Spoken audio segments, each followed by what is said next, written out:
So let's go ahead and get started. What you see here is our website, polleverywhere.com.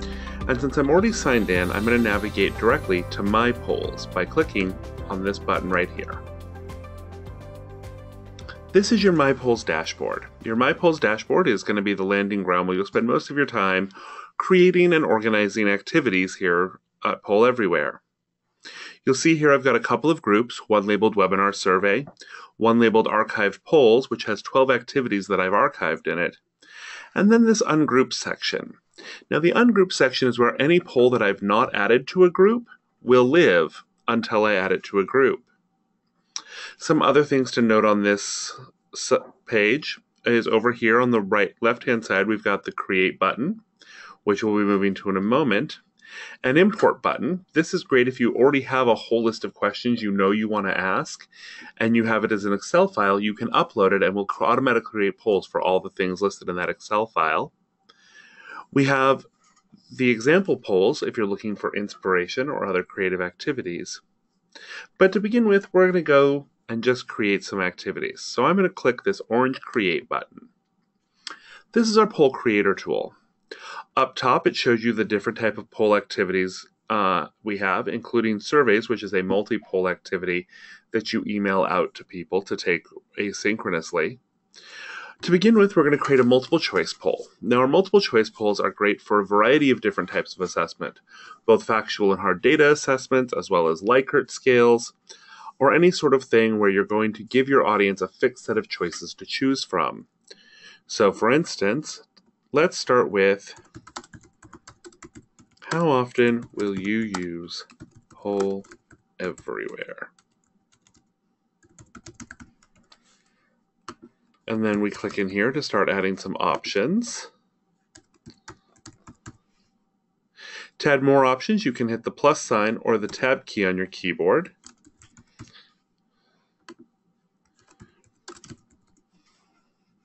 Additionally, images can be uploaded as response options here.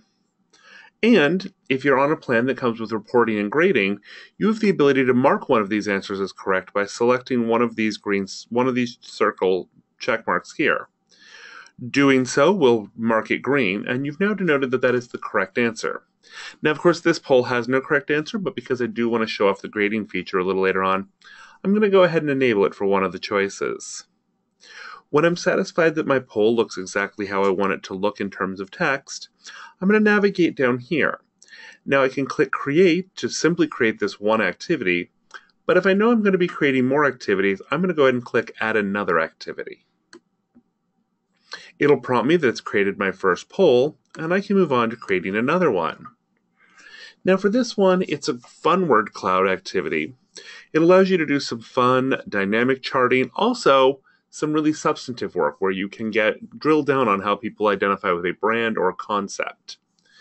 For today's, though, I'm feeling rather festive as we get closer to the holidays. We're in the middle of Hanukkah and headed towards Christmas quickly, and then New Year's after that. So I'm going to go with word comes to mind when you think holidays. I'm going to add another activity. Again, it prompts me that it's created that one. And I'm going to move on to our QA poll. Now, our QA poll is an open-ended poll where somebody can submit a response, one word or more, and then the rest of the audience can thumbs up it or thumbs down it. Now, for this one, we're going to dive into another fun topic. If you could travel anywhere, all expenses paid, would help if I could spell.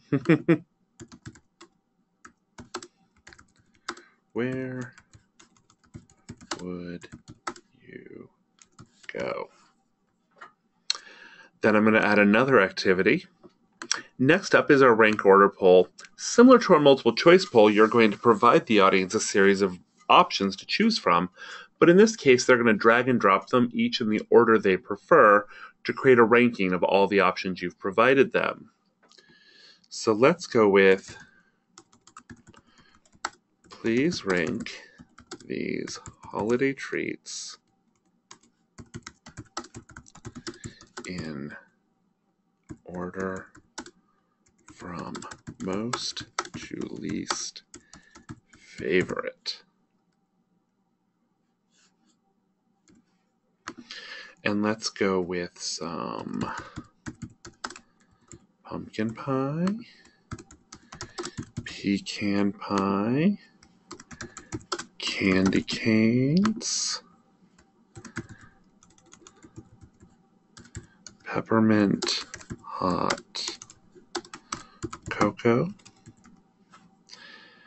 and how about some shortbread,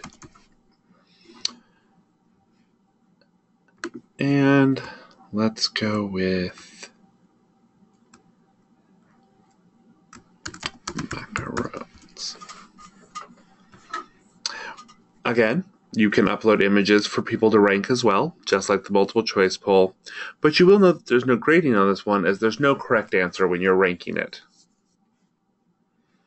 So now we're going to add one last activity, and that's going to be our clickable image poll.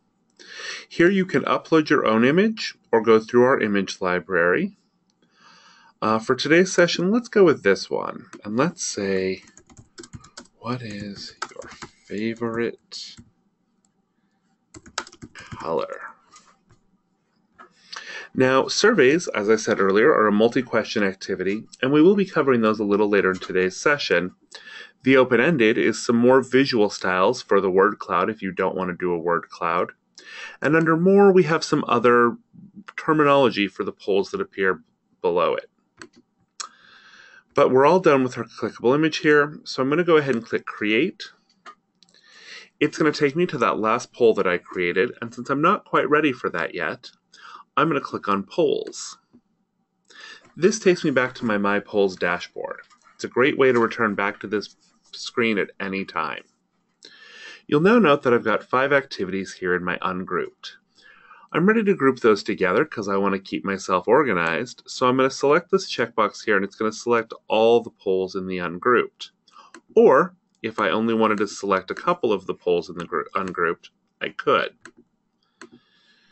When I'm ready, I click Group. It now creates me a new group with those polls that I can click here to rename. And let's call these Webinar Polls 1214. So now you see I've got my polls ready to go. I've got them grouped together. But let's go ahead and take a look at this first poll and talk a little bit about customizing your poll before we present them. Here's your poll slide. And this is sort of your dashboard to show you what your poll is going to look like when you display it. We offer you a wide variety of options to customize your poll. Depending on your account level, you'll have more or less of these. Under the Configure tab, you can choose how people can respond. The Audience Restrictions allows you to choose who can respond and how you want them to respond. In this case, I'm going to leave it open to everybody and use our new screen name feature that allows you to have your audience self-identify themselves with anything they'd like. So that you guys can take a look at that a little later on. Under response settings, I can allow people to respond a specific number of times, determine whether they can allow changes, and whether or not to send them back a reply message. Over here, I've got my visual settings. This is where I can toggle between a bar chart, a column chart, or a donut chart. Donut chart is our newest visualization for multiple choices, so I think I'm going to leave it there. I can control color schemes, fonting, the legend. Really, the sky's the limit here. When I'm satisfied with the look and feel of my poll, I'm ready to present. Now, there are a few ways to present your polls, but one of the easiest is to present them directly from our website. If you have no other content you're presenting and you just want to ask some questions, you'll want to present from our site. To do so, simply click the full screen icon. This launches your poll into full screen and allows your audience to begin voting. You'll now see, if you go to pollev.com/webdemo, that you will see the poll on your device. You can visit this URL from a cell phone, laptop, tablet, or other device with a web browser. Additionally, this poll type and one other that we'll be talking about today do allow texting. However, there are only 2 poll types that do allow texting, so primarily I tend to recommend people use the URL to vote.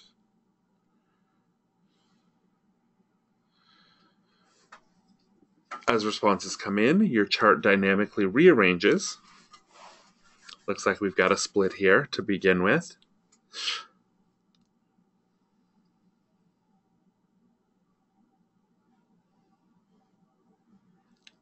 Perfect.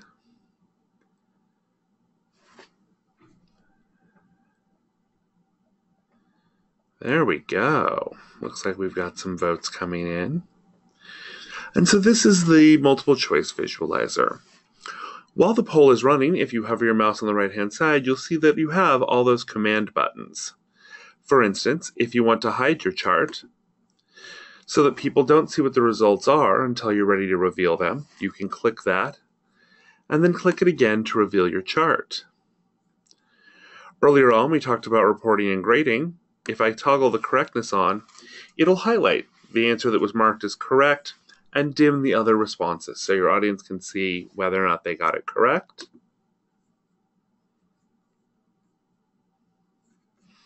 And so this is the multiple choice poll. Moving on to our next poll type, we've got our word cloud. Now with our word cloud, people can submit responses that are 1 word in length. Perfect.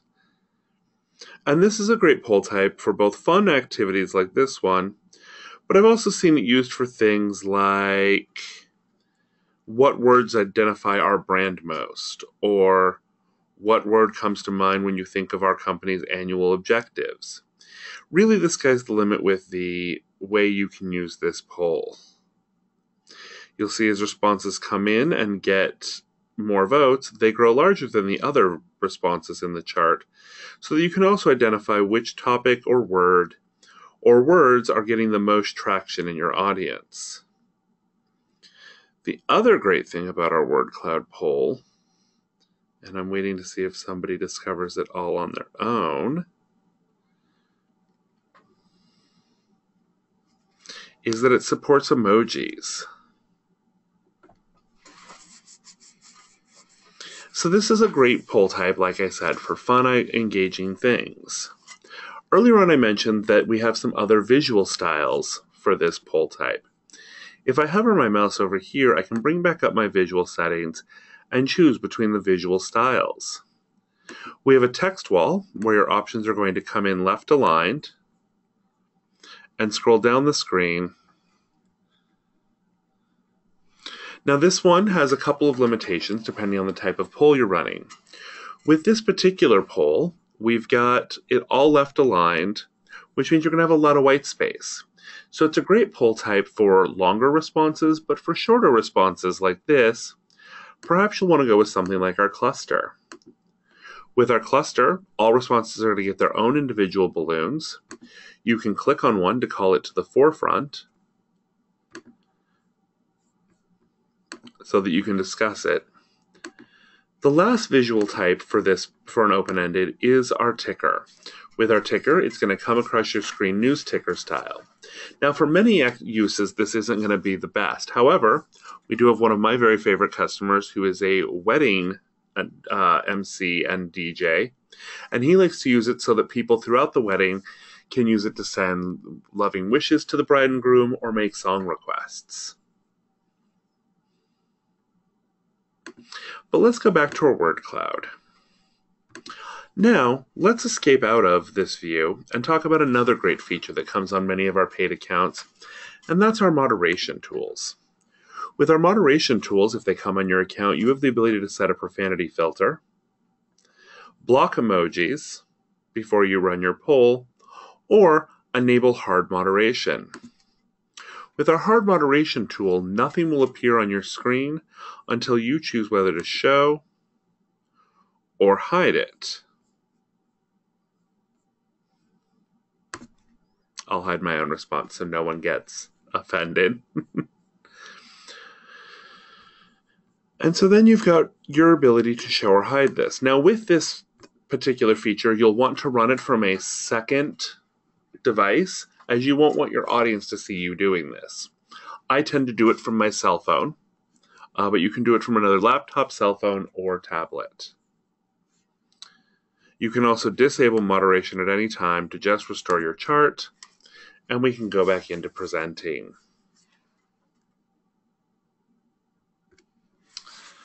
Next up is our QA poll. With our QA poll, your audience is going to see a page much like this. They can enter a response. It'll show up here for you to upvote. And I'll put in one that you guys can downvote. And by the way, this in no way reflects how I actually feel about things. And you can downvote it. Now, as responses come in and receive more upvotes and downvotes, they'll rearrange on the chart to reflect how people are feeling about it. Again, this is a great one for an icebreaker question like this one, but it's also a phenomenal poll type for what we use it for every week in our company, which is our retro at the end of our town hall. Everyone in the company can submit questions to management or each other about the demos or things that were discussed in this week's town hall. I've also seen it used as part of live QAs at the end of large sessions at conferences. It's a very dynamic poll type. One of the other great things about it is that it's got some great features. For instance, I can pin an answer to the top, and we can discuss it while the rest of the voting continues below. I can unpin it to return it to its place in line. Additionally, I can feature a response. That's going to call it to the forefront so the voting can happen behind it while we discuss a topic more in depth. I can then use the carrots to go up and down between the responses that have come in, or click out to go back to the main thing. The last feature this one has is the ability to hide a response, to remove it from your chart entirely, either after you finish discussing it or as a result of it being irrelevant or repetitive. Moving on to our next poll type, we have our ranking poll. With our ranking poll, your audience is going to see this on their device. And using these three drag lines, they're going to be able to drag and drop these answers in the order they prefer. When you're ready, they'll submit, and your chart will dynamically show a ranked order for the choices given. The way our ranking works is that it assigns weight to each of the answers, so each first vote gets a certain number of points based on how many total options there are, and on down the line, so that you keep a really good, honest, dynamic set of rankings here.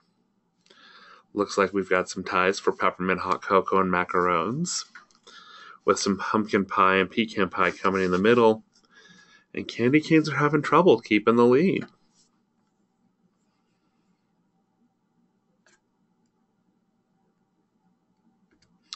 The last poll type we're going to deal with is our clickable image poll. Your audience will see this on their device, and they can click to drop a pin, and your chart will show where the pins have dropped. Similar to that multiple choice poll, you can hide the clicks to surprise your audience with where the clicks are dropped. Looks like we've got great spectrum all across the color spectrums here. And so this is a great one, again, icebreakers, but I've also seen it used in academic settings to identify images on an X-ray or on a form. One of my favorite English teachers uses this to diagram sentences. He'll put up a question with a picture of a sentence with a comma splice in it, and ask them to identify where the problem with the sentence is. So it can be a really dynamic or fun poll type, but also a really educational poll type. So now that we've reached the end of my polls, I'm ready to hit the escape key to get out of presenter view. I'm going to manually deactivate this poll to stop voting on it, and return to our polls page. Now I've got some polls here, but I'm going to want to reuse these in a minute when we move on to presenting from PowerPoint, so I'm going to clear out and archive these responses so that I can reuse these same questions. To do that, I simply select the polls I want to clear and click Clear. This will let me name the archive so that if I have reporting on my account, I can later retrieve that archive by the name I give it or the auto-generated timestamp. I'm going to call this Webinar from Web and hit OK, and you'll see my response totals go back to 0. So now that we've talked about presenting from the website, perhaps you have some other content you'd like to present alongside your polling, or perhaps you want to poll your audience on the content you're presenting. In that case, you'll want to use one of our presenter apps. We integrate with PowerPoint, Keynote, and Google Slides. For today's webinar, I'll be showing you how to present your polls from PowerPoint on a Mac. I'll also be talking about a little bit of the small difference between presenting from a Mac and a Windows computer. But then in the webinar email that you'll receive this evening with this recording, you'll also receive a short video on how to present from the web, present from PowerPoint using a Windows computer. On a Mac, our PollEv presenter is going to be a separate application. It'll sit in your dock. You'll have your PowerPoint presentation. You'll load the Poll Everywhere presenter, and you'll see your polls here. You can then select the polls you want to insert, click Insert Activities, and we'll insert a placeholder image of your polls into your deck. Some things to note about this placeholder image is that it's got some squares in the corner. These are what tells our system where to display your actual poll. It's got some notes down here that tell us which of your polls to display, and then a mock-up of your poll. Don't worry, however, these little boxes will be going away when we go into slideshow mode. Now with this, you can drag other content slides in between, you can rearrange the order of your slides. The sky's really the limit. Additionally, you can take this placeholder image we insert and minimize it, allowing you to have other content on the slide with your poll. The only thing to note on that is that you do want to make sure that all 4 sets of the little boxes are present on the poll slide itself within the margins of the slide. When you're satisfied that your deck is ready to go, you simply go to the first slide and start your slideshow mode. Now, you simply navigate through your presentation as if you were presenting any other deck. Some quick voters. And your responses show up right there live dynamically in PowerPoint. If you hover your mouse on the right-hand side, you'll see those same control options appear for you. Now the difference between Mac and Windows is that in Windows, we're actually able to insert ourselves directly into PowerPoint. So we'll sit in your menu ribbon of PowerPoint as an entry. You'll click Login with the same credentials you log into our website with, and then you'll insert your polls the same way I did on a Mac and run your presentation just like I'm doing now. Again, as we move through our presentation, you've got the ability to send in responses,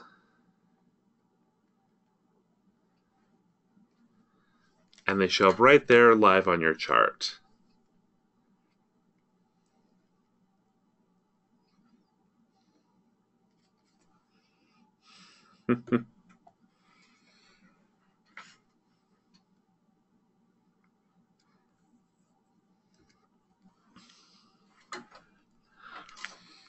Your QA poll still totally works.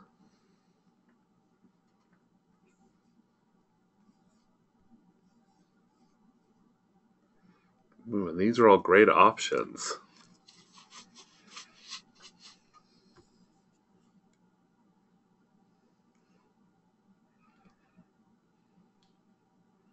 Oh, but I have my favorite on there now.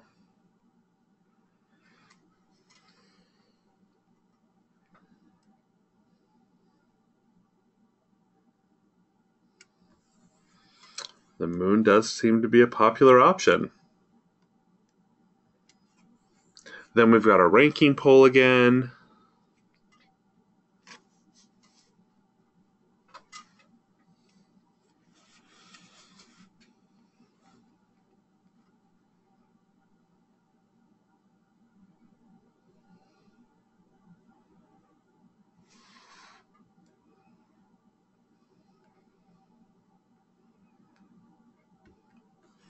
And then, of course, our wonderful clickable image poll. And really that's it. Well, that and have fun presenting. We love presentations here at Poll Everywhere and really do want to make it as seamless and as enjoyable as possible. Now that I've run my polls, I've collected some data points and I've archived those results, I want to run a report to see how things went. I'm going to select the polls I want to run a report on and then click this gray report button here.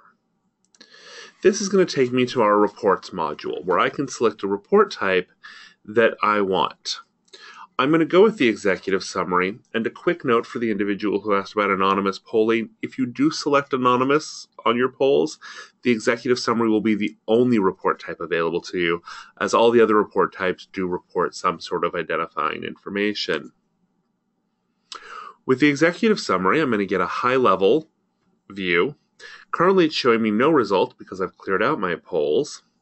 But if I come down here to select Run, I can click Shared Run. It's going to load the oldest archive for me automatically and update my charts. I can choose between my different archived runs to see how different things went in different sessions, or I can run a report on all runs. The all runs is going to take every run of the polls and aggregate them into one report. Another great feature of the executive summary is this engagement score. So for instance, if I go back to the shared run and I do the first run that we did, it looks like it says there are 16 participants. I know that on today's webinar I have 25 people joining me, so I can put in the actual audience size and it will update my engagement so that I now know that my average engagement across all of my polls is about 50%. I can then drill in on each question and see which questions perform better than others and get some really great data about my questions and the engagement with the audience. On average, in most audiences, we see an engagement size of anywhere between 40 to 60%. Now, you can drive that number up one of two ways. We find that incentivizing the polling, for instance, offering grading or making it a requirement, you'll see those response rates come up. There are also some things that will drive that down. For instance, really large conferences or conventions where you have thousands of people in an exhibitor's hall, you are going to see that smaller response rate in the 30s to 40%. You can always change the report type from this button here. For instance, let's go ahead and take a look at the gradebook report. Now, I only enabled grading on one of my polls, but I can see here that I've got some people that joined, who got it right. For the other ones, I can see who answered and didn't. I can sort it by participation, grade, rank. It's really up to me. The other report type that I really like is the participant response history. This report type breaks each individual up who responded into a block, and then I can see how this person performed across all the polls they took today. So you can see during today's session that these are the choices that I made for the varieties of polls. It's a great dynamic report if you really want to drill into how people responded over time. Particularly if you want to run a pre and post survey or test, where you want to gauge how somebody answered before a session and then after a session. Your archives will remain here on our website until you choose to delete them. Additionally, so will your reports under the Reports tab. All the reports you've run will sit here until you choose to select it and delete it. Now, if you are on a plan that comes with reporting and you downgrade to a free plan that does no longer come with reporting, what will happen is we'll store those reports for you until the next time you upgrade. But you won't have access to those reports in the in-between time. Next up, let's take a look at some settings. So here, next to my username is a little cog that I can click to go to My Settings. Now with My Settings, I have the ability to customize my username. That's how I got the web demo username. Now, custom username is a paid account feature, comes on a number of our paid plans. However, as a free gift today for webinar attendees, if you email support@polleverywhere.com and just simply say that you attended today's webinar and would like the custom username feature added to your account, we're going to go ahead and add it to your account at no additional charge. That's going to make it easier for participants to join your polls if they're texting and make your URL a little more customized. You can also come here to update your email, first and last name. You'll note that the first and last name of my account is not my actual first and last name. This is great so that when people join your session, you can keep it more corporate or more branded. The other thing here is poll settings. With poll settings, you have the ability to set a template poll. That is, you can take the visual settings that you put on one poll and roll it out to all future polls or all past, current, and future polls. This is great if branding is of concern to you and comes on any of our plans that come with branding or customization tools. Earlier on, someone noted that my poll was still active. This is where you can choose how long you want your polls to stick around after you activate them. By default, it's 3 hours, but you can set it to much longer. This is where you can toggle off that screen name feature. So during today's session, as you noted, when you joined, you were prompted to create a username. You can put in whatever you'd like for it, but if you'd like to remove that option, you can come here to change that. Additionally, if your audience has a Poll Everywhere account and they're signed into that account when they respond, you can choose how quickly they'll see the correct responses. We also have some foreign language support so that you can change your language of your instructions on the poll slides. Our language tools aren't perfect and they only work for the actual poll slides themselves currently, but we are working on trying to expand our language offerings to other parts of our site.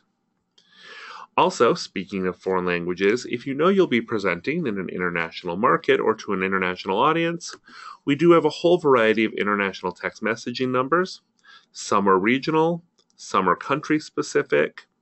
We welcome you to use them. Additionally, we've got some longer United States numbers, so really you can choose a little bit of customization even when it comes to the texting that you're allowing your audience to do. The last thing I want to show on this page is our Features Lab.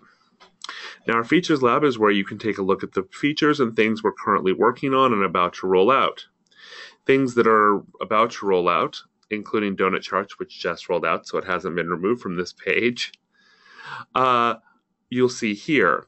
Things below this line are longer-term projects we're working on that may or may not work. They might end up with bugs, but they're things that we're building currently. We welcome you to try them, use them, turn them off, turn them on, play with them to your heart's content. And if you do have any feedback, you can always email that to support@polleverywhere.com. We love getting feedback on both the features we're currently working on and also what features you'd like to see us build next. Our engineers love to play around.